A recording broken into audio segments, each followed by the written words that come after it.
যারা আমার স্বাধীনতার বিরোধিতা করছে তার হাতে কি আমি দেশের দায়িত্ব তুলে দিতে পারি, তুলে দিতে পারি?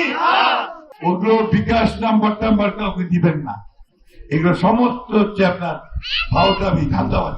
হিন্দু, মুসলমান, বৌদ্ধ, খ্রিস্টানের মধ্যে ভাতৃত্ব সৃষ্টি করবেন, অসাম্প্রদায়িক একটা রাজনীতি নিয়ে আসবেন। সাম্প্রদায়িক হিন্দু মুসলমানের ভেদাভেদ আমরা বন্ধ করে দেবো একদম পুরোপুরি। আমাদেরকে সবাই যে যার ধর্ম করবে, যে যার কর্ম করবে,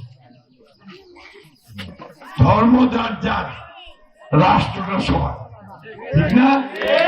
জন্য আমি সব বলবো, হিন্দু, মুসলমান, বৌদ্ধ, খ্রিস্টান সকলকে কাছে অনুরোধ জানাবো যে আপনারা এইবার ধানের শীষে ভোট দিয়ে আমাদেরকে কাজ করার সুযোগ দেন, দেশটাকে আমরা উন্নত করবার চেষ্টা করি।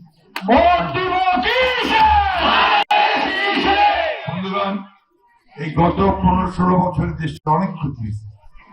কিছু কিছু লোক ব্যাংক গুলোকে খালি করে ব্যাংকের টাকা নিয়ে পালিয়ে গেছে, দেশ ছেড়ে চলে গিয়ে বিদেশে গিয়ে তারা ব্যবসা বাণিজ্য তৈরি করছে।